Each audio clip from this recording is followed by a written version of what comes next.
انسان اس وقت تک آزاد نہیں ہو سکتا جب تک وہ خود کو کنٹرول کرنے کے قابل نہ ہو جائے۔ خاموش رہے یہ ایسی بات کرے جو خاموشی سے زیادہ وقت رکھتی ہو۔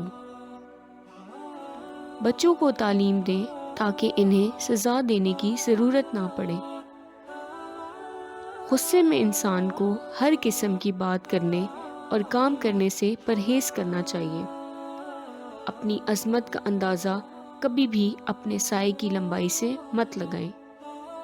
ہاں اور نہیں، یہ دو ایسے الفاظ ہیں جو بہت پرانے اور مختصر ہیں، لیکن ان کو بولتے وقت ذہنی مشقت سے گزرنا پڑتا ہے۔ انسان کی عظمت اس وقت نقطہ عروج پر ہوتی ہے جب وہ اپنے گھٹنوں کے بل بیٹھ کر کسی بچے کی مدد کرتا ہے، کسی بھی شخص کی ایسی بات اور عمل سے متاثر نہ ہو جو آپ کے لیے نقصان دہ ہو۔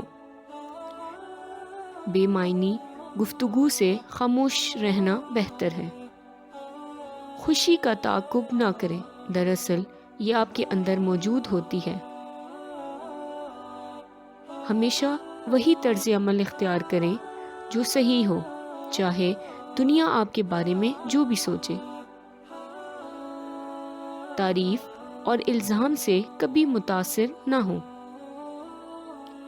جب کسی چیز کو ترک کرنے کا ارادہ کر لیں تو پیچھے مڑ کر مت دیکھیں۔ جسمانی مضبوطی کی بجائے روحانی مضبوطی کو ترجیح دیں۔ خود کو اپنی نظروں سے مت گرنے دیں۔ منطق لافانی ہے، باقی سب فانی ہے۔ دوست ہر چیز کو بانٹ کر استعمال کرتے ہیں۔ ہمیشہ اس راستے کا انتخاب کریں جو بہترین ہو، پھر چاہے وہ کتنا ہی مشکل ہو، کیونکہ جلد ہی وہ آپ کے لیے آسان ہو جائے گا۔ غصے کا نقطہ آغاز بے وقوفی ہے، اس کا اختتام معذرت ہے۔ اپنی بات اور عمل سے انصاف کا اظہار کریں، کسی بھی چیز پر بنا سوچے سمجھے اندھوں کی طرح مت گریں۔ آپ کو عظیم کام کر کے دکھانا چاہیے، نہ کہ عظیم کام کرنے کا وعدہ کرنا چاہیے۔ ایک ہی وقت میں بہت سے رستوں پر چلنا مشکل ہوتا ہے۔ ایک اچھے بیٹے، انصاف پسند بھائی، رحم دل خاوند اور اچھے باپ کی حیثیت سے زندگی بسر کریں۔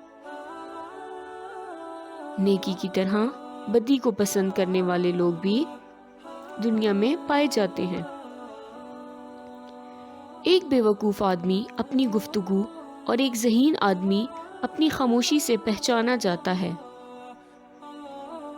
جو چیز شعوری سطح پر حاصل کی ہو وہ کبھی نہیں بھولتی۔ اپنی غلطیوں کو کبھی الفاظ سے چھپانے کی کوشش نہ کریں، بلکہ اپنی غلطیوں کا جائزہ لے کر ان کی اصلاح کریں۔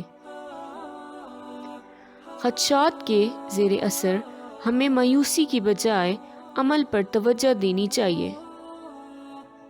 زیادہ تر مردوں اور عورتوں کے پاس پیدائشی طور پر امیر ہونے یا اقتدار حاصل کرنے کے مواقع نہیں ہوتے، لیکن علم حاصل کرنے کے لیے مواقع سب کو یکساں طور پر حاصل ہوتے ہیں۔ خوش رہنے کا انحصار اس بات پر ہے کہ آپ زمانہ حال میں موجود رہیں، مستقبل کے اندیشوں کو دل و دماغ میں جگہ نہ دیں۔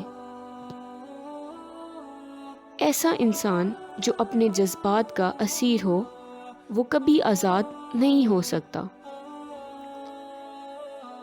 اگر آپ کا کوئی مخلص دوست نہیں ہے تو اپنے دوست آپ خود بن جائیں۔ جو انسان دوسروں کو اذیت دیتا ہے اسے کبھی خوشی حاصل نہیں ہوتی۔ قانون سازی عقل اور منطق کی بنیاد پر اور انصاف قانون کی بنیاد پر ہونا چاہیے۔